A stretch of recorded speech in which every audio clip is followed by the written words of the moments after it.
What the fuck is up? Higher point of view wrestling here.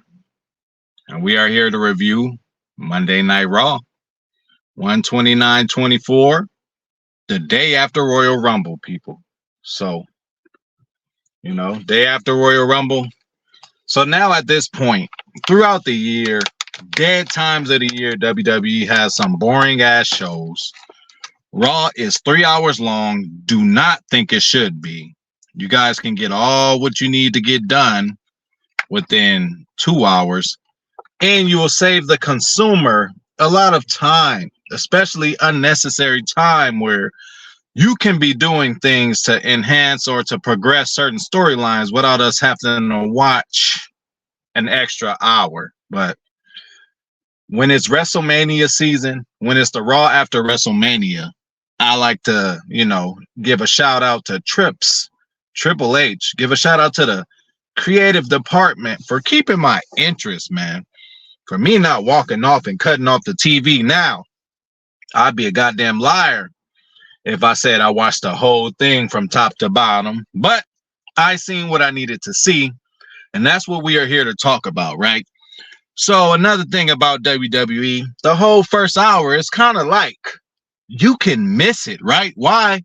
Because throughout the second and third hour, they are giving you re-rolls and flashbacks of what happened the night before or Saturday night nowadays with Royal Rumble and what happened the same night. So if I happen to catch Raw an hour later, they are still showing me shit that happened an hour ago just in case I missed shit. So, you got to give kudos to the WWE for doing that too. Okay, but we're going to get this bitch started. We started off with unfortunate news, right? CM Punk comes out in a sling. Looks pretty sad. Gave us all the announcement that he will not be competing in WrestleMania due to an injury. My first thought of this, you guys, was Dean Ambrose or John Moxley, whatever you want to call him. He said fragile ego and fragile body, man. It seems like whenever Punk just starts to get the shit going, the motherfucker gets hurt. And that's going to hurt business. So now I'm thinking, and then again, give kudos to Punk for number one, shouting out his own UFC career, saying it was a failure. Why?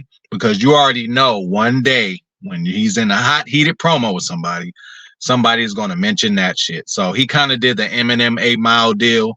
I'm going to talk about myself and say the bad shit about myself. So when you do say it, I can be like, well, all right, it doesn't say it. It means nothing. I said that months ago. We know how my UFC career went. So shout out to him for that. Also shout out for Punk for, transferring the energy for real life situations, right? He said, hey, don't feel sorry for me. I'm going to be back. I'm a main event WrestleMania next year. Now, again, give Punk credit because a couple times in this promo, he said, I don't know if I'm ever going to get there. Seems like he knows. Seems like him and Trips have a good relationship now. Seems like him and Cody have a good relationship now to where we might see a WrestleMania main event for CM Punk down the line. Crazy he hasn't got one. He came at a time where he should have got one. They gave one to Daniel Bryan. They've given him to The Miz, all kind of shit. So, I would say he's deserving of a WrestleMania, main event. But he came out, said what he said. He's hurt, but he also said, hey, this is nothing. I know real motherfuckers that's dealing with cancer. He talked about one of his buddies that has cancer, how what he's going through is way worse than what he's going through, and that his buddy with cancer is very happy. Kind of had me feeling the same way about my brother or my father.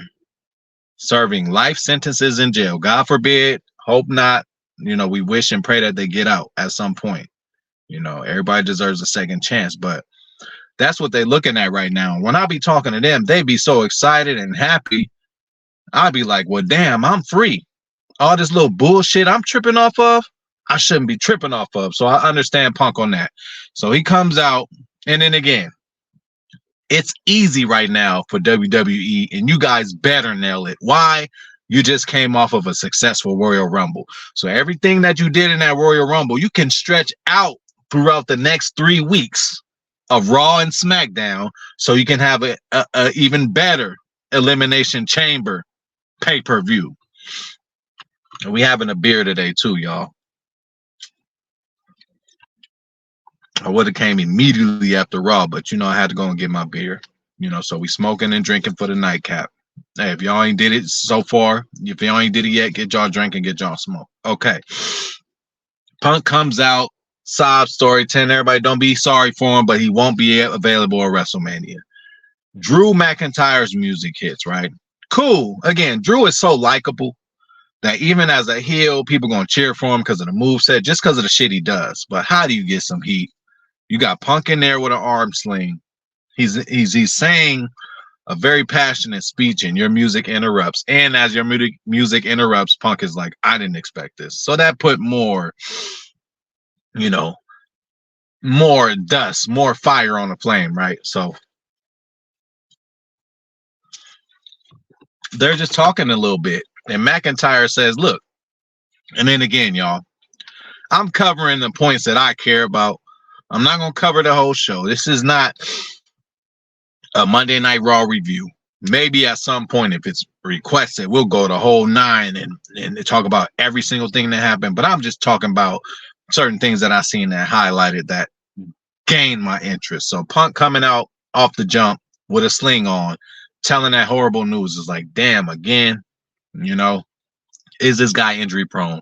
And then Drew McIntyre comes out. He adds on to it. He's like, look, I did that to you. I did it on purpose. My main focus was to take you motherfucking out. And that's what I did. Got in each other's face. Punk ain't gonna back down. One arm in a sling, swings, starts getting off on Drew a little bit before Drew could get him. But obviously, Drew could probably handle Punk with the sling, without the sling. But Drew hits him with the Glasgow kiss. And Punk goes down. Drew starts beating him down a little bit, kicking the arm. Great heat. Great heat for a guy who's borderline. Because again, he just turned heel, so it's still like, well, we still love Drew. He didn't do something so drastic that he's a heel now. Now he can possibly be a heel. Why? Because the people love CM Punk. No matter what he does, no matter how many shows he does, no matter how many motherfucking people he bites in backstage altercations. I don't know if he did that or it was Ace Steel, all the AEW drama, all the WWE drama. He brings asses in the seats. So got to congratulate Punk for coming out and doing that. And sometimes he could have just came out and did the speech like, hey, this, that, and the third. I'm hurt. I'm not going to do WrestleMania, and that's that. I will see you guys soon. No, they had to continue a storyline. And that's what I love right now about WWE. Again, I don't need to be bored or during any time from pay-per-view to pay-per-view because number one is WrestleMania season, and number two, we are fortunate to right after WrestleMania to have a pay-per-view or live, whatever the fuck they call it nowadays, of Elimination Chamber. Elimination Chamber is basically if Royal Rumble and Hell in a Cell had a baby almost. You got multiple entrants, you got a countdown, you got a cage, and you got eliminations. So that's what I call a motherfucking Elimination Chamber. Hell in a Cell and Royal Rumble had a baby. So there's many ways we can turn storylines upside down, continue them on, and all kind of shit. So that's what happened with Punk. McIntyre got the opportunity and took the advantage of him. Sami Zayn's music hits. He comes out, helps out with McIntyre, gave him a few, a hot, kind of like a hot, you know how it is when a motherfucker comes in and helps another motherfucker, but Drew did not take a lot of punishment. So he kind of slid out on his own and just stayed on the outside while Sami attended to Punk. It shows camaraderie between Punk and somebody in the locker room. Because remember, when Punk first came, a lot of motherfuckers was insecure and not sure how they should take CM Punk. But now, seems like he's definitely cool with Cody. And it seems like, Sami got his back too. So any other naysayers in the locker room saying he was a toxic problem and all that, you got guys that got his back. So that's that. Sami Zayn came in for the, save, and that ended that segment. Next, again, few matches on here were good matches. I was entertained. Again, a lot of times with Raw, during slow times of the year, during times where NFL is king and all that. I know you're gonna have some matches or some cards or some Raws or some SmackDowns that are underwhelming, but it is WrestleMania season. You need to keep all of our attention for the next 3-4 months. And I think they did a good job by doing that. First match was a title match, Judgment Day versus DIY. You know what I'm saying? And they promoted. This match was commercial free. So awesome. First thing we get is a commercial free match, tag team match for the titles. How can you not be excited for that? Obviously, when you're dealing with the Judgment Day, you got outside entities, man. You got Finn and you got Damien, right? They the tag champs. But you got the other motherfuckers on the outside too. So you kind of had to know that DIY was going to take the L on this one. But when you got guys like Gargano and Ciampa mixed in with on a lower level priest, he still has to prove shit to me. But Finn, we already know he's an all-time great, right? That's going to be a good match, and it was a good match. Couple of near falls. DIY took advantage a couple of times, had some great spots, both of them in the middle of the ring with a great submission on their opponent. But obviously, we knew Judgment Day, they're holding all the gold. And kudos for WWE sticking with the Judgment Day. I really thought, well, can I take a hit? I really thought the initiation with Judgment Day was like, all right, we don't know what to do with Dominic. We're going to help him out. We can put him in a group so he could grow. He's already doing good. He's gaining a lot of heat. He's a little green in the ring. We're going to put him around some people where he can win matches, being a heel, being the sneaky heel, doing what he does, and he does a great job at it. Glad he's getting some facial hair, a little more tattoos and a mullet. Looking good, Dominic. Future star. Star right now, a future star. But again, you have to think that DIY, again, they talked it all up. Oh, this is where it started, Florida, DIY. This is our town, this and that. Obviously, they go down for the loss, but overall, good match, man. Entertaining match. Again, when you get a certain group of guys that come in there and do their thing, you just got to look at them as individuals. Like, these guys just rarely have bad matches, right? So that's that. Judgment Day takes over and wins. After the match, they cut a promo, right? And they actually call our favorite R-Truth out. They're like, R-Truth, come down here, Seemed like they were setting it up for a false kind of, we're going to really finally induct you into the Judgment Day, which they did. JD McDonough ended up hitting them with a cheap shot. Everybody jumps R-Truth. Whole Judgment Day beating up R-Truth. Now, this is kind of a re-roll of the whole Sami Zayn and the Bloodline deal. He kept trying to show how he was with the cause and that he wanted to be the Bloodline, and he eventually got in solidly. They tried to deny him.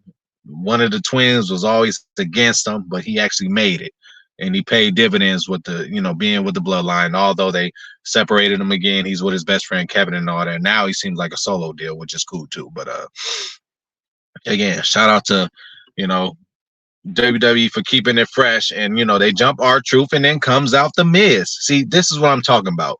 When you have a Royal Rumble, a historic pay-per-view like that, you gotta, like, the next day at Raw, the next 2-3 weeks, you should have your storylines already set up just from the Rumble. Motherfucker eliminated a nigga in the Rumble. Okay, cool, they got a feud starting.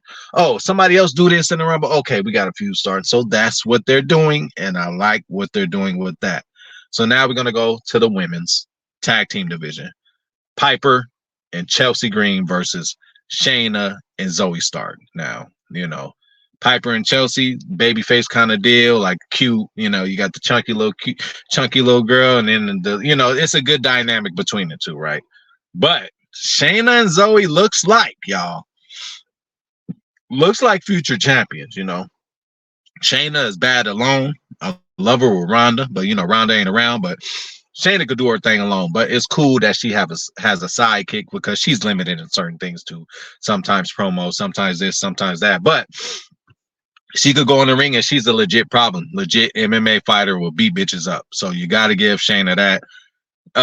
They both got their shit in, but Shayna and Zoe took over the match and they ended up winning in a dominant fashion, I would say. So you got to look out for them too, for being future, at least contenders of the women's tag titles, right? So then, another surprise.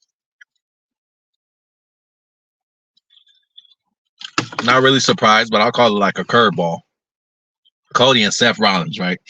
Cody comes out Everybody giving him his praise or whatever. He won a Rumble, this and that, finished the story. Roman's on his mind. Can't get off his mind. Then you hear Seth's music. Great twist, number one, because they can switch it to this just for this WrestleMania, right? Because again, Rocky is supposed to come back. Again, I'm reading reports and they still say that The Rock and Roman is still scheduled. There is no other place that you would do that than the showcase of Immortals. So I don't want to hear it. You know what I'm saying? So if Rocky is coming back, it makes sense for Seth and Cody to go at it for that title. And it also makes sense for the reason that Seth said. Seth said, you really want that title? You want that Roman Reigns title? Telling the truth, this motherfucker show up every 3 months, every 6 months, defends the title every 4 months. He really gave a whole rundown on his friend Roman. Like, look, he ain't even around. He ain't here. This is the workhorse belt. Again, and I'm sure Cody gave everybody the go because his dad is a legit general. Rest in peace, Dusty Rhodes. But I'm sure Dusty would not mind his name being brought up so many times as it has. Punk brought up Dusty Rhodes' name in the Royal Rumble. He said, I didn't, come back to lose to Dusty's son. And then even on this one, Seth Rollins is like, which belt do you want? Do you want that Roman belt or do you want the Dusty belt? He called his belt the Dusty belt. Why? Because it's the workhorse belt. So it was really putting over Cody's dad right in front of his face, which was cool. But it was also, I think Seth felt clear that he can say that because the night before on the press conference, after he won a Rumble, Cody was like, I'm not even thinking about my dad, even though he is. You know how I go, but he's trying to create a narrative like, this is for me. My dad did what he did is in his career. He should be happy about it. I'm happy for him. May he rest in peace. This is my story. But again, his story eventually is his dad's story. Why? Because his dad was known for what? Ran every territory, drew the biggest houses, did all what he did. One of the best promos ever, Dusty Rhodes. What? But he never held that WWE World Championship belt. They had him in polka dots by then. You know what I'm saying? And shit, I don't know, man. Hey, listen, if it's a delay on this bitch, I don't know what's going on. I'm really getting pissed off with Spectrum. Really about to change to AT&T or Verizon or something, Spectrum, man, y'all shit be horrible, bro. Cutting me off, making me look slow when I'm playing the game, when I'm playing Madden, Higher Point of View Gaming, for y'all who don't know. Higher Point of View channel for the Packers, for y'all who don't know. But this shit be slowing me down. But let's continue on. I like the twist how Seth said, you know what? Hey, why are you going for that belt? Why don't you go for mine? That opens up a little open door for them to do that if they want to go there. To be quite honest, with all these injuries and unpredictableness, I don't think the WWE knows what they want to do yet. So, they got a couple more weeks to figure shit out. And it's good to throw a little nugget in there to show that there is a possibility. Even if it ain't happened, they had no plans on this happening. For Seth to come out and say, why don't you come for my belt? They are trying to make this new belt, more prestigious. I don't think it's there yet. I don't think people care about it yet. I'm sorry. It's still too early. You got to really have some battles over this thing. You got to have it being lost. You got to have a money in the bank cashed on it. You got to put this belt up higher, and that's what the WWE needs to work on, okay? So that's that. Cody ended up answering, I'll think about it, okay? It was a friendly deal between the two. I believe they both are baby faces, so this could be a Warrior versus Hogan thing at a WrestleMania where baby faces face each other. But again, I don't think it's happening. Cody still got to finish the story, so we're going to see what's going on.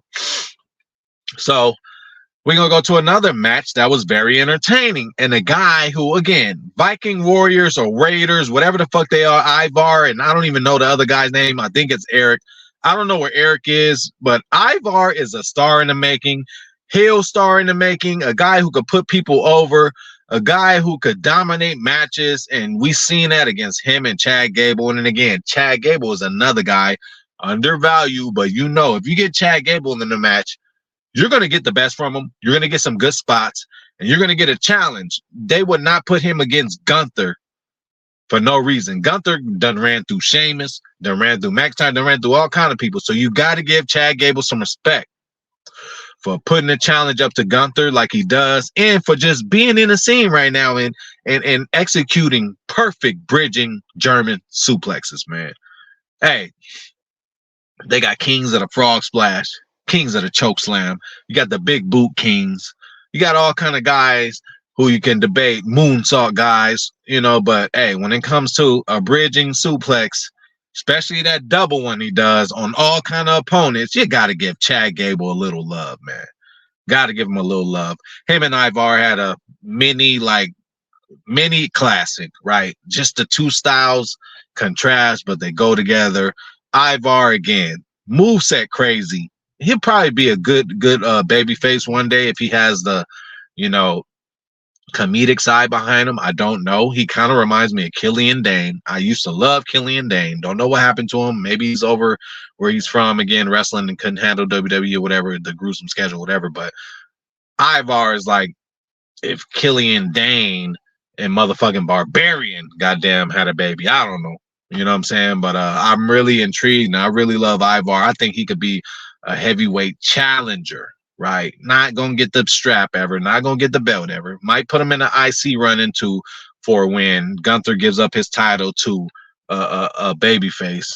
Maybe it might be who I see Gunther giving it up to.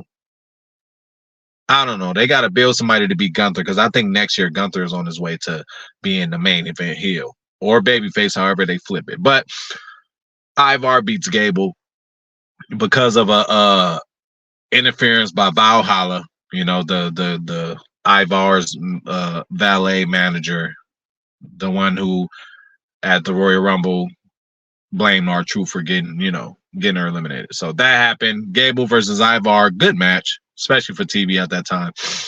They both did all their shit. You got all their little spots in, all right? So, New Day, again, might have been a part I missed, but I seen a backstage theme with them, basically talking about how they handled Imperium, how they, they're gonna be a force to be reckoned with soon. Hopefully Big E comes soon, but I'm glad New Day is still in the picture. And Kofi, I'm just glad again, when you got a worker like that, just create a little storyline. He's going to go in the ring and he's going to work it out and work masterful. Again, I don't know if you can even have a bad Kofi and Gunther match, even if it's for a live show in the middle of fucking Iowa. You know what I'm saying? These two will have a good match, right? So that's what happened. I mean, again, now this is higher point of view, right? I'm not going in chronological order. I'm just going off of shit off the top of my head and just hope that I hit every subject. So I'm not going to give y'all match one, match two. I'm going to try to cover everything. Again, you're going to get used to it if you're a follower of me and this channel. So, all right. Kofi and Gunther, again, good match, but who's going to come on top of that one, but again, Kofi is that kind of opponent where even if he going to lose, it's like, it's Kofi though. He going to put up a fight. He might get a close call or two. And again, he might actually win. It depends. He ain't gonna win no championship right now. They ain't gonna set Gunther up to lose like that yet. But Kofi is the kind of guy where he can win any kind of match. He's been a champion before and he's done it all. You know what I'm saying? And he's well respected. He's a great worker and he makes other people look good. So, but again, Gunther's gonna take that one. But just good that Kofi's on the map and still in a certain kind of scene. He could be the first match job into somebody, but he's in the intercontinental kind of scene, and that's cool. So now we're gonna go to Andrade. All I seen was a backstage interview with him. He pretty much picked Raw over SmackDown, even if that's a thing. Like, if y'all gonna make it a thing, WWE, make it a thing. Make Raw, make SmackDown, SmackDown. No nigga coming over here from here just for this. No, keep it separate, so that big pay-per-view, when they both go against each other is even bigger. But if not, why is y'all saying, Raw and SmackDown, like it's so fucking different? But basically, Andrade, they say, oh, you're one of the hottest free agents and, where are you signing with? And he signs with Raw. So big deal. Don't know who he's going after. Don't know what they're going to do with him, but glad to see him back. That is Charlotte's husband, right? If I'm not mistaken. So, you got to think she's going to be coming back soon. And they're going to do that WWE couples package deal. Bianca and Montez traveling together. Naomi and the Uso, traveling together. That's how they do it. Eventually, Punk and AJ going to be traveling. Hey. We're going to make this a family deal. WWE is family now. They better get closest to family as they can and act like the best family kind of company. Cody already said it in the interview after WrestleMania, start talking about how much the locker room is different, how they're all family and all that. They're gonna have to push that family shit because of what's going on with Vince. And then again, everybody done talked about it. Everybody knows what's going on with Vince. But if y'all want me to talk about it, let me know in the comments. Let's get interactive. If y'all want me to break down the whole Vince situation in the higher point of view way, let me motherfucking know. So we're gonna move on. Nia Jax, right? So Bayley came out celebrating. Her crew came out too. Now I would say uh Damage Control and Judgment Day are kind of a shadow of each other, kind of the same thing, because when they both got invented and both got made, I'm like, okay, this ain't gonna last long. This ain't gonna be a stable like a DX or an NWO. Like, they ain't gonna stick together forever. They putting certain people who they ain't doing shit with right now, putting them together, making up a storyline. And they did great on both.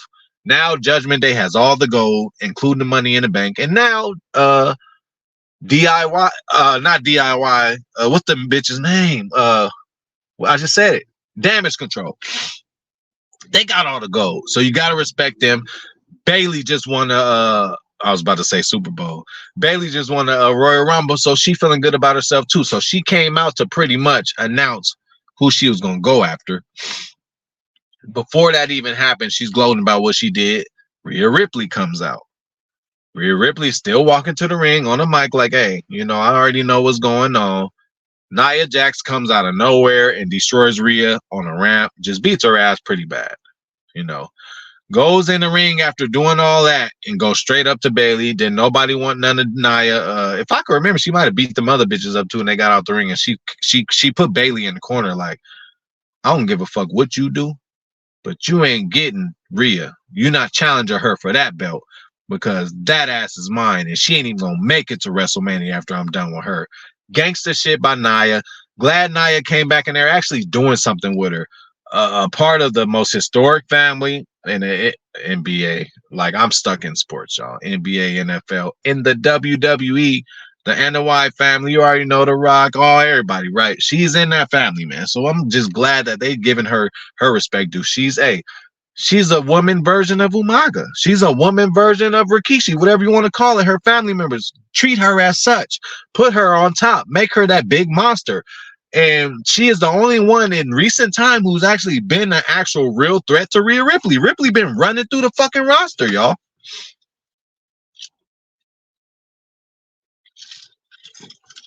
We had a match with Jey Uso, Bronson Reed. What you would expect. Jey wins, you know, with the splash, but Bronson tried his splash and missed it. You know, again, Bronson, great guy to put people over. He's massive, but the singlets got to go for me. For the big boys, like, why you got Brodus Clay?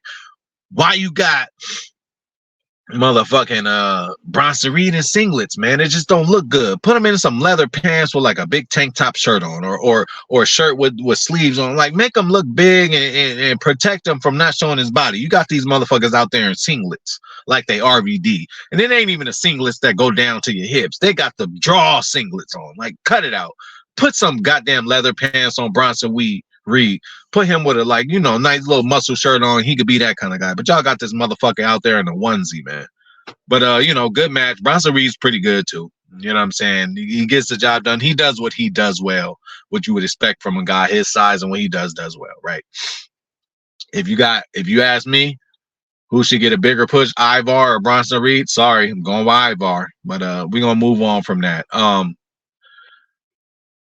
So we're gonna go to Sammy and Drew McIntyre now, right? So again, Punk got hurt, Sammy came out, and Drew, whatever. They ended up having a match. You know, obviously, you know who's gonna win. They're trying to build up Drew as this big monster heel. They're trying to get him some heat. He just came from being a babyface, right? So people still halfway cheering for him. So they're trying to get this man hated. So the guy who came in for the save to save Punk, they had, you know, Drew McIntyre destroy him. And that's cool. You know what I'm saying? So, hey, overall, y'all, like, again, we missed out on some people. Again, she might have been on the show. Maybe it was when I didn't see it. I didn't see no Jade Cargill. Probably, you know, she probably wasn't supposed to be on the show. And with her, bro, what I'm gonna say is she's an attraction right now, right?